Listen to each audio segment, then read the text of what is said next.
মানে জীবন, জীবন মানে যন্ত্রণা, মানুষ শুধু মানুষকে দেয় কুকুরমেরই মন্ত্রণা। লাইফ মানে জীবন, জীবন মানে যন্ত্রণা, মানুষ শুধু মানুষকে দেয় কুকুরমেরই মন্ত্রণা। এই কথা কথায় তেল বাজি, খারাপ মানুষ ভদ্র সাজি, ন্যায্য কথা বলতে মানা, এই কথাটি সবার জানা। সকলকে নাই পেটে ভাত, অনাহারে কাটে রাত, তাদের ভাগ্য ফিরবে কবে, ভালো মানুষ আসবে যবে। ডাউটার পাকার মিলে হয়ে গেছে একাকার, ভালো মানুষ ভালো নাই, আশাগুলো পুড়ে ছাই। কাজ নাই কর্ম নাই, কোথায় গেলে পাবো ঠাই, অর্থলোভী সমাজপতি তাদের হাতেই তোমার গতি। মেশামেশি ভালোবাসা খালি খালি দিবে আশা, ভাবে সাবে বড় স্টার, ম্যানেজ করে হবে পার। ওরাই ম্যানেজ মাস্টার, ওরাই ম্যানেজ মাস্টার, ওরাই ম্যানেজ মাস্টার, ওরাই ম্যানেজ মাস্টার। লাইফ মানে জীবন, জীবন মানে যন্ত্রণা, মানুষ শুধু মানুষকে দেয় কুকুরমেরই মন্ত্রণা। লাইফ মানে জীবন, জীবন মানে যন্ত্রণা, মানুষ শুধু মানুষকে দেয় কুকুরমেরই মন্ত্রণা। মিছামিছি ভালোবাসা খালি খালি দিবে আশা, ভাবে সাবে বড় স্টার, ম্যানেজ করে হবে পার। ওরাই ম্যানেজ মাস্টার, ওরাই ম্যানেজ মাস্টার, ওরাই ম্যানেজ মাস্টার, ওরাই ম্যানেজ মাস্টার। চাচা, রোস্তমের চাকরির ব্যাপারে তোমার চিন্তা করার কোনো দরকার নাই, আমি ওর চাকরি নট করে দিয়েছি। রুস্তমের চাকরি খাওয়ানে তুই কে রে? রুস্তমের শরীরে যদি একটা ফুলের টাকা পড়ে না, তুই আবার জেলে যাবি কইলাম। একবার যেহেতু কথা ভালো লেগে গেছে, এখন আস্তে আস্তে আমাকেও তোমার ভালো লাগবে। আমি তো দেখতে পাচ্ছি, একদম ক্লিয়ার দেখতে পাচ্ছি, অদূর ভবিষ্যতে তোমার ঠিক আগের মতো অবস্থা হবে, মানে লন্ডনে যেমন ছিল।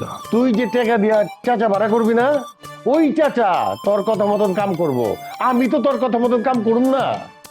আব্বা, কি সমস্যা আমাকে একটু বলো তো। তোমার শত্রুকে বাসায় দাওয়াত দিয়ে আনছো, তার সাথে 2 দিন পর পর সব পরামর্শ করতেছো, ঘটনাটা কি? দুইজন তো একসাথে সুন্দর হইতে পারে না। আপনার কাকে ভাল লাগে আপনি বলেন তো? না না, তো আপনাকে বেশি ভালো লাগে, কিন্তু ওনাকে আমার খারাপ লাগে না। আমাকে আপনি ভালো লাগতে হবে না, আপনি ভালো লাগার জন্য আমি বসে রইছি। কুকা, আমি হালাল পয়সা উপার্জন করে খাই, তুই তো হইছস বাটপাড়ি করে খাস। কুকারে, আমার এই মানুষটা কোনো পয়সা খাইতে ভাল লাগে না রে। সারা দুনিয়ার মানুষ 2 নম্বরই করে বড় লোক হইতেছে, আর আমি করলে 10।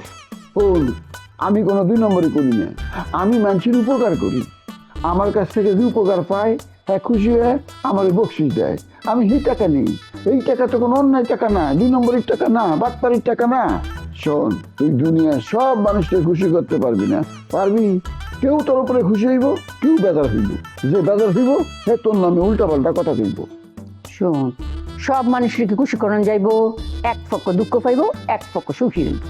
এইটাই তো কইলাম, যারা দুঃখ পায় তারা গালিগালাজ করে, অভিশাপ দেয়, সুযোগ পেলে প্রতিশোধ নেয়।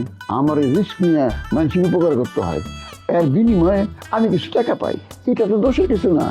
হ্যাঁ, তুই এরকম উপকার করে কয় টাকা ফাঁসছে, যে কয়টা টাকাই ফাঁস আর না আমার হাতে দিবি। জামাইরে একটু সম্মান করতে শেখ, বিশ্বাস করতে শেখ। সারা জীবন মানুষের মনে একরকম থাকে, বয়স হলে মানুষের মনের অনেক পরিবর্তন হয়, আমারও সেটা হইছে। কুকারে, তোর মনের কি পরিবর্তন হইছে এইটা আমি আগে পরীক্ষা লই পরে জানে। আর কত পরীক্ষা দিব? পরীক্ষা দিতে দিতে তো বুড়ে হয়ে গেলাম। আর আমি পরীক্ষা দিতে দিতে ইয়ং হইতাছে, ইয়ং। জেলারে, ফার্স্ট ক্লাস করে একটা চা দাও তো। বুয়া থাকতে থাকতে মাথা ধরে আছে গা, সাবধানের তো কোনো নিশানাই দেখি না। চাচা, ওকে কথা কই, ও করে খামাখা আপনার এই সাদ্দাম ভাই লেগে হ্যাঁ বলেছেন। আরে হ্যাঁ তো আজকে আইবো না। কেলা কি কইতে চুইছে? আইব না কে? আরে আমি তো অন লেগা মায়া দেখানোর লেগা বয়া রয়েছি, আরে লিয়া যাবো। স্বার্থটা তো ওর, আমার না তোরে বাবা। আমি তো আমার লেগা মায়া দেখবার যাইতেছি না। শুনেন, আপনারে পেরেশানি করবার লেগা, এই সাজা দিবার লেগা বাইতে বাইর করে লিয়া আয়া হেনে বয়াই তুইছেন, বুঝা পারছেন? ওকে কাম করেন, আমি ওকে চা দেই, খান, কিনা কিনা দা বাইক জানগা। কি কইতাছো না কইতাছো? আই হেই, তুই আমার বয় দাও, আমার ওইটা তক্তা বানা হালাইছে। কচ কি তোর এই বস্তু করছে কেন? জানলে গা, তুমি কইছিলে যে ওই মেয়েরে বিয়া করবি। ওই মেয়ের প্রেমিকা একটা বিশ্ব গুন্ডা, সারা গুন্ডা, আমার ঠিকানা বাইর করে আমার এলাকায় ছিল, এরপরে আমারে এরকম করে পিটেছে। চাচা, আমার কি অপরাধ ছিল? হায় হায় রে, হ্যাঁ তোরে তো ভাইরা তক্তা বানাই দিচ্ছে, তোর তো মুখের নকশাই বদলা লাইছে। ওই যারা তোরে মারছে আমার ঠিকানা লিচস? ঠিকানা জিগানের আগেই তো আমার মাইট চুরি করছে। মাইট আমার 2বার অজ্ঞান বানা হালাইছে। একবার যখন জ্ঞান ফিরছে চাইতে, সামনে কেউ নাই, আমি দৌড়দা পলায় জানলো আয় পড়ছি। ওই যে বাবা, তুই আমার লগে আমার বাড়িতে চল, তোর একটু সেবা যত্ন দরকার আছে। তোর আর মায়া দেখুন লাগবো না, তোর লিগা আমি মায়া দেখুন। চাচা সাদ্দাম ভাইয়ের লেগা মাইয়া আপনি দেখবার চান না, আপনি গেলে বি আপনি গার খাইবেন। জিলানে আমি আর চাচা দুজন মিলে কথা কইতেছি, আমরা চাচা বাতি যা এর মাঝখানে তুই বাগার দিতে চোখ কিনলি গা। আমি যে আটা খেয়ে মাইর খেয়েছি, চাচার যে কি কষ্ট হইতেছে এটা তো তুই বুঝবি না। হ, তুই যাবি আমার লগে, গেলে ল। চাচা আমি যাইবার চাইতেছি না, আমার এই অবস্থা দেখলে নূরজাহানার বদি মুচকি মুচকি আসবো। আমি কারো হাসির পাত্র হবার চাইতেছি না, আমি কারোর কাছে কৌতুক শিল্পী হবার চাইতেছি না। এইটা কি করছে রে বাবা? আসবো খেলা, একটা মাইসের কষ্ট দেখা কেউ আসা পারে?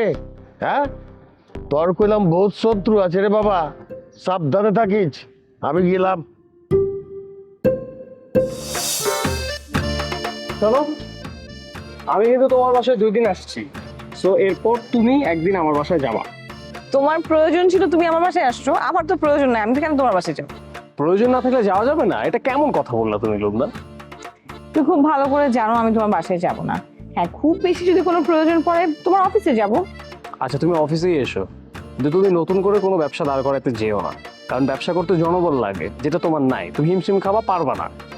আমার চিন্তা তুমি করো না, তুমি তোমার চিন্তা করো, তোমার বিজনেসটা তুমি ভালোভাবে ডিল করো। আমার হাতে তোমার প্রতিষ্ঠান যখন ছিল তখন খুব ভালো ছিল, এখন এর চাইতেও কিভাবে ভালো করা যায় সেই চিন্তাটা করো। তুমি তোমার পাশেই আছো, আমি যদি ব্যবসায় খারাপ করি তুমি আমার হাল ধরবে। কি ব্যাপার লুবনা, গেটের সামনে দাঁড়িয়ে কথা বলছো কেন? বাসার ভিতরে গিয়ে কথা বলো, বাইরের লোকজন দেখলে কি মনে করবে?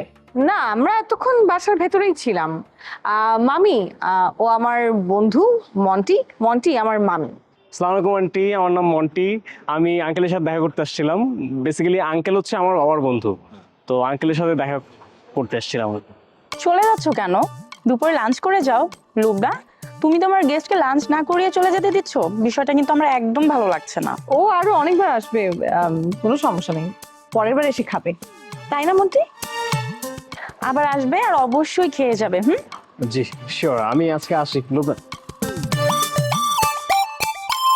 লুবনা, তোমার বন্ধু তো বেশ স্মার্ট আছে। আসলে ও আমার ওরকম বন্ধুও না, মানে মামার বসের ছেলে। মামার বসের ছেলে সেটা ঠিক আছে, কিন্তু তোমার বন্ধুও তো, তাই না? আমার কাছে লজ্জা পেয়ে লাভ নেই। রাজীব চলে যাওয়ার পরে তুমি খুব আপসেট হয়ে পড়েছো, এখন তোমার একটা বন্ধু দরকার। মামি, এখানে রাজীব আসলো কোত্থেকে? তুমি যাকে ইচ্ছা তাকেই আমার বন্ধু বানিয়ে দাও। কেন, রাজীবের সাথে তোমার সম্পর্ক ছিল না এই কথা তুমি অস্বীকার করতে পারবে? ওই ড্রাইভার ছিল শুধুমাত্র তোমার জন্য, বেচারা রাজীব তোমাকে পেল না, খুব কষ্ট হয় তোমার জন্য। মামি, তোমার সাথে কথা বলতে না সত্যি সত্যি আমার রুচিতে খুব বাধে। কথা না বললেও আমি আমার কথা বলেই যাব। এই ছেলের সাথেও তোমার সম্পর্ক হবে, এটা আমি নিশ্চিত। ও, তুমি তো জ্যোতিষী হয়ে গেছো, সবকিছু আগাম বুঝে ফেলতে পারো, তাই না? আমি সব আগাম বুঝতে পারি। একটা ছেলের মুভমেন্ট দেখলে তার মনের কথা আমি ঠিক বুঝে যাই। তোমার মতো এত মেধা আমার নেই মামি। ঠিক আছে, তাহলে আমার কথা মিথ্যা প্রমাণ করো। আরে মিথ্যা প্রমাণ করার কি আছে, মিথ্যা তো মিথ্যাই। অবশ্যই এটা সত্য, তোমার সাথে ওই ছেলের ঠিকই প্রেম হবে।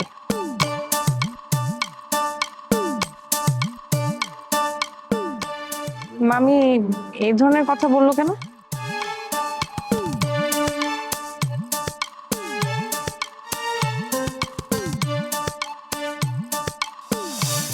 সাদ্দাম ভাই, ওকে কথা জিগাই, এই যে আপনি ওখানে যা গার খেয়েছেন, এটা কি হাঁচা হাঁচা গার খেয়েছেন? চুপবে, এমন কেউ পয়দা হচ্ছে যে সাদ্দামের গায়ে হিট করবো, হাত দিব, এমন কারো কলিজা আছে রে? এটা সাদ্দাম, সাদ্দাম মনে রাখবি।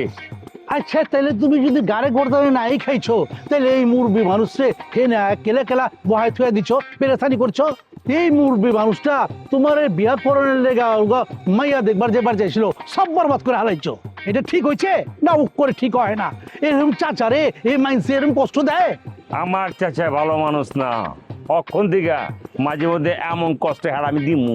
হ্যাঁ, আমার বিরুদ্ধে মামলা দিয়ে আমার জেল কাটাচ্ছে, জেলে যে কষ্ট আমি করছি এর তুলনায় তো এটা কিছুই না। এই মুরব্বী মানুষের লোক এরকম ব্যবহার আল্লাহ খোলা পছন্দ করে না। এই আমার জ্ঞান দিবি না, আমার কোনো ভালো জ্ঞান আছে? ভালো করে ফার্স্ট ক্লাস করে মালাই মার্কেটে চাবা না। আপনার এখন আমি আর চা দুমুই না, আপনার চা দেওয়ানোর আমার ইচ্ছাই নাই। গাড়ির তেল বাইরে গেছে, আমি গোলাম তেল বাইর করানোর ওস্তাদ, চিনা চামারে? তেল বের করুন লাগবো না, বুদ্ধি বাজ্য তোমরা শুনবো না, আপনার গাড়ির তেলই বের করে হালাইবো। তোর চা আমি খাম না, তোর আমি বুঝতেছি। খারাপ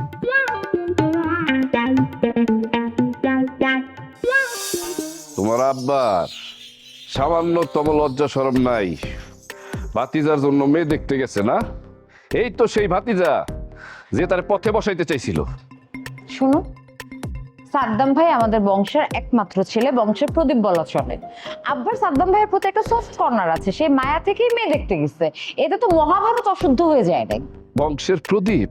হ্যাঁ, অথচ আমি তোমার আব্বার বাপের কাজ করে দিছি, অথচ এখন বাপের থেকে ভাতিজার দাম বেশি হয়ে গেছে। বাবা রে বাবা, একটা সামান্য উপকার করছে তা নিয়ে স্যার প্রত্যেকটা দিন কোটা দিয়ে যাইতেছে। তোমার ব্যবহার যে এমন হবে এটা যদি আমি জানতাম, আমি জীবনেও তোমাকে বিয়ে করতাম না, তোমার কাছ থেকে কোনো উপকার গ্রহণও করতাম না। উপকার যদি গ্রহণ না করতা না, এই 10 তলা বিল্ডিংটাও জুলমত আলী থাকতো না, এটা থাকতো সাদ্দাম হোসেনের। আর ওই বিল্ডিং এ 2টা ফ্ল্যাট থাকতো, ফ্ল্যাট একটা হলো খোকার, একটা হলো আমার। কিন্তু তোমার আব্বা কিন্তু এখনো আমাদেরকে এই 2টা ফ্ল্যাট হস্তান্তর করে নাই।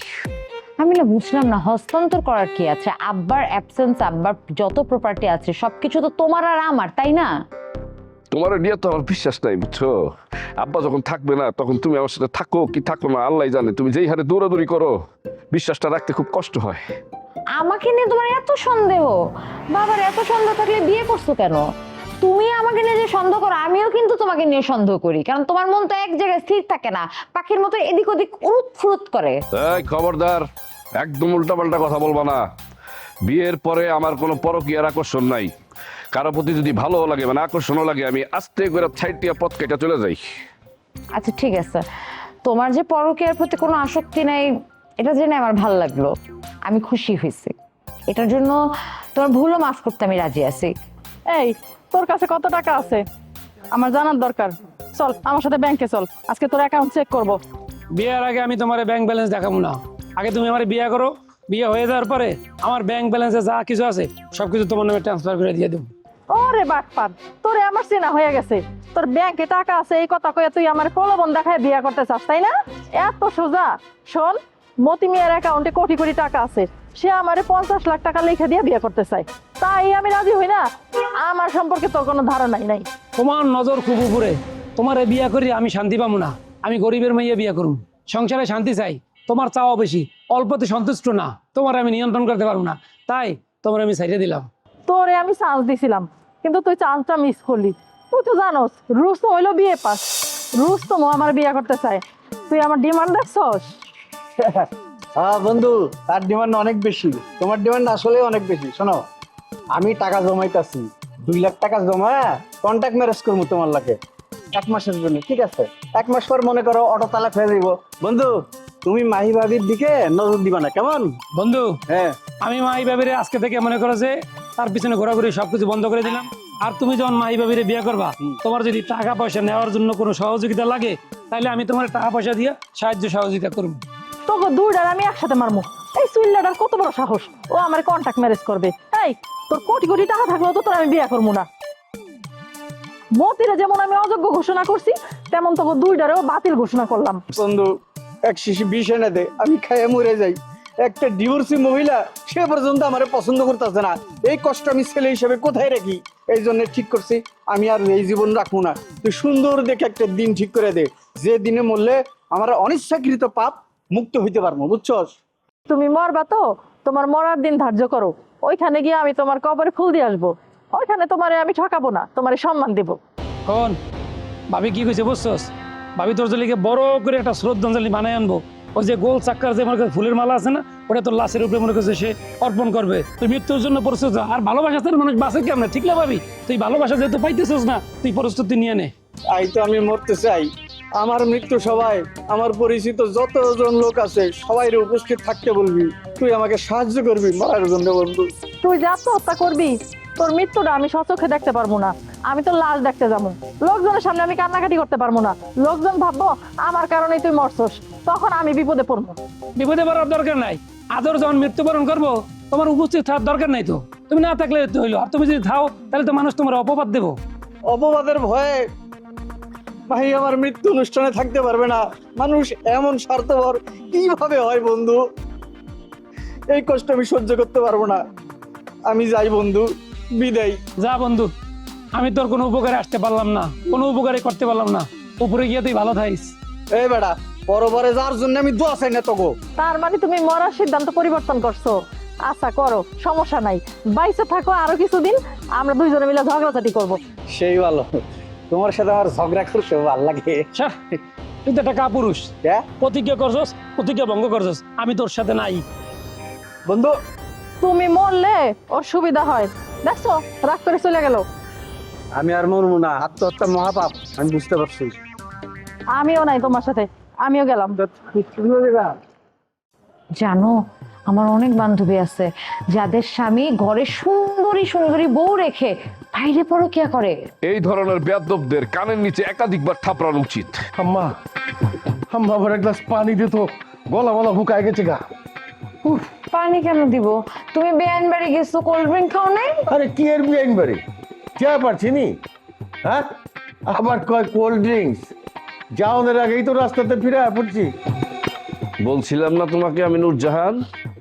সাদ্দাম হোসেন আব্বাকে রাইখে শ্বশুর বাড়ি চলে গেছে। কেলা ফলাই যাব, সাদ্দাম মাইর খাইছে, এর লেগে আমার লিয়া যাবার পারে নাই। আমার রেখে সাদ্দাম মেয়ে দেখবার যাইব জীবনেও না। আব্বা, সাদ্দাম ভাইকে কে মারছে? বিয়ে করার আগ মুহূর্তে কার হাতে সাদ্দাম ভাই মার খেলো? ওই যে যেই মায়ারে বিয়া করবার চাইছিল সাদ্দাম, ওই মায়ার একটা প্রেমিকা ছিল। ওই প্রেমিকে সাদ্দাম রে ফোন কইরা কইছে তুই ওরে বিয়া করতে পারবি না। সাদ্দাম ওর কথা শুনে নাইকা, না শুনে ওই পোলা দল বল লিয়ে আয়া সাদ্দাম রে মাইরা তক্তা বানাই দিয়া গেছে গা। একদম উচিত কাজ করছে আব্বা। আমার যে কি খুশি লাগতেছে আব্বা, এরকম একটা অশিক্ষিতর কাছে কে মেয়ে দিব বলেন আপনি? ওই মেয়ে, ওই তুমি কোন আক্কেলে সাদ্দাম রে অশিক্ষিত কইতাছ? তুমি কি, তোমার কোনো সার্টিফিকেট আছে? দেই না কে তো। আব্বা, তুমি আমার জামার পিছনে কেন লাগলা? সাদ্দাম ভাই আর বদি ভাই কি এক হইলো নাকি? বদি ভাই হয়ে গেলাম? হ্যাঁ, আমি আর এই বাড়িতেই থাকবো না, আমার কোনো মর্যাদাই নাই। আর আব্বা, আপনি কথায় কথায় আমার অশিক্ষিত বলেন না। আমি কিন্তু বিয়ে পাস, বুঝছেন? আপনার আমি খুব শীঘ্রই সার্টিফিকেট দেখাচ্ছি, দাঁড়ান। আমার বন্ধু মনির আছে না, ও অনেক ভালো ছাত্র, ঠিক আছে, আমি এত ভালো ছাত্র না, কিন্তু আমি কিন্তু বিয়েটা পাস করছি, এটাতে কিন্তু কোনো ঝামেলা নাই। ঠিক আছে, তুমি সার্টিফিকেট লিয়া হো, দেখো আমারে। তুমি যদি তোমার সার্টিফিকেট দেখা পারো, আমি আমার জবান উঠালিমু, যাও। আব্বা শোনো, আমার জামাই আমার থেকে একটা ডিগ্রি বেশি নিছে, ও সত্যি কথা বলছে, এই জন্য ওকে আমি ক্ষমা করে দিলাম সবকিছু থেকে। আর আজকে থেকে আমি একটা গালি কখনো ইউজ করব না, সেটা হচ্ছে অশিক্ষিত। আমি কাউকে কোনোদিন বলবো না। নূরজাহান, তোমার কথা তো আমি মাইন্ড করি না, মানে তোমার মুখের গালি আমার কাছে বিলাতি গাবের মতো মিঠা লাগে।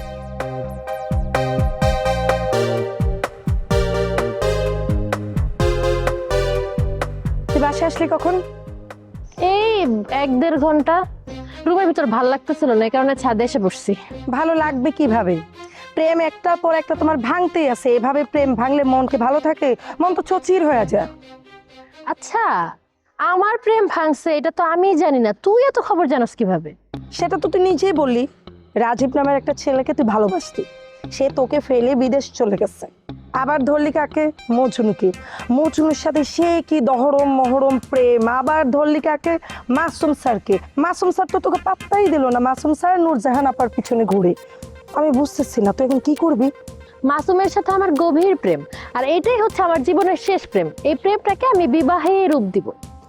মাসুম স্যার তোকে মন থেকে ভালোবাসে না, উনি তোর সাথে টাইম পাস করে। উনি তো মাঝে মাঝে আমাকেও স্মরণ করে। তোকে স্মরণ করা আর জুলিকে স্মরণ করা তো এক না। আমরা বিয়ের প্রস্তুতি নিতেছি। এখানে তুমি 100% ধরা খাবা। মাসুম স্যার নূরজাহান আপুর অপেক্ষায় আছে। বদি ভাইয়ের সাথে নূরজাহান আপুর সম্পর্ক টিকবে না, অল্প দিনে দেখবা ভেঙে যাবে। তখন নূরজাহানকে বিয়ে করে মাসুম স্যার অনেক সম্পত্তির মালিক হয়ে যাবে। আচ্ছা, তুই আজকে খবরগুলো কোত্থেকে পাস? মানে ব্যাপারটা হয়ে গেল কি, যার বিয়ে তার খবর নেই, পাড়াপড়শির ঘুম নাই। তুই আমাকে অথেন্টিক নিউজ ছাড়া দিস না তো। তুই যেগুলো বলতেছো, যে বয়ান মারতেছো, সেগুলো তো মনে হয় না মাসুম স্যার জানে। আমাকে উল্টাপাল্টা নিউজ আর দিবি না। আমি যা বলি সত্যি কথাই বলি। আমার কথার সাথে তুমি ভবিষ্যৎ মিলায় নিও। শোনো, মাসুম স্যারকে ভালোবেসে তুমি ধরা খাবা। ধরা খাইলে খাবো, তবুও মাসুমকেই আমি ভালোবাসা যাব। আর তুই তো এখন মজনুর সাথে ঘোরাঘুরি করস, যার সাথে আমার সম্পর্ক এত খারাপ তার সাথে আমার বান্ধবীর সম্পর্ক হয় কিভাবে? তুই কেমন বান্ধবী? শোন, মজনু খুব ভালো ছেলে, ও আমাকে বিয়ে করতে চাচ্ছে না। যদিও আমাকে বিয়ে করতো তাহলে তো আমি কালকে ওকে বিয়ে করে ফেলতাম। সে এখনো তোরা সেই বসে রয়েছে, তুই ইচ্ছে করলে মজনুবের সাথে আবার প্রেম করতে পারিস। হ্যাপি, তোর চিন্তা তুই কর, আমাকে নিয়ে চিন্তা করার কোনো দরকার নেই। আমাকে নিয়ে চিন্তা করার কি আছে? আমার আর চিন্তা নেই, ঢাকা শহরে 5টা বাড়ির মালিক আমি হয়ে যেতে পারি। একজনকে খালি আই লাভ ইউ বলবো, সাথে সাথে আমার সাথে বিয়ে হয়ে যাবে। ঢাকার শহরে যার 5টা বাড়ি, সে তোকে বিয়ে করবে কেন? আমি তো এটা বুঝতেছি না। যার নরনে যাকে ভালো লাগে, 5টা বাড়ির মালিক, সে আমাকে পছন্দ করছে, সে আমাকে বিয়ে করতে চায়, এটা আমি কি করব? আমি বুঝতে পারছি, যেই বেটা বিয়ে করতে চায় সে শিওর সুগার ড্যাডি না, মানে তার বয়স অনেক বেশি, অল্প বয়সী না। অবশ্যই সে অল্প বয়সী। আমি ঠিক আছে বয়স্ক লোকদের সাথে ঘুরি, তাদের সিল মারি, কিন্তু বিয়ে করব আমি ঠিক কম বয়সী ছেলেদেরকে। অল্প বয়সী 5টা বাড়ির মালিক তোকে বিয়ে করবে? আমি কি তাকে চিনি? অবশ্যই চিনিস, আমাদের বাড়িয়ার ছেলে আরিফ, সে আমাকে বিয়ের প্রস্তাব দিচ্ছে। ও তো একটা পাগল, এই পাগল তুই বিয়ে করবি?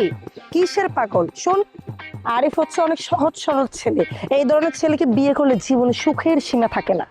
ঠিক আছে, তাহলে দেরি করতেছিস কেন? তাড়াতাড়ি বিয়েটা করে ফেল। করব, আগে একটু বাজে আনি তারপর। ঠিক আছে আপা, তুমি তাহলে বাজাইতে থাকো, আমি আসি। খুব জ্বলতেছে তাই না? আমি 5টা বাড়ির মালিক হবো, এই জন্য সহ্য হইতেছে না। আমার সুখ তো তুমি জীবনেও সহ্য করবে না, কারণ আমি এখন তোমার থেকে উপরে উঠে যাবো, এই জন্য। ফালতু মেয়ে।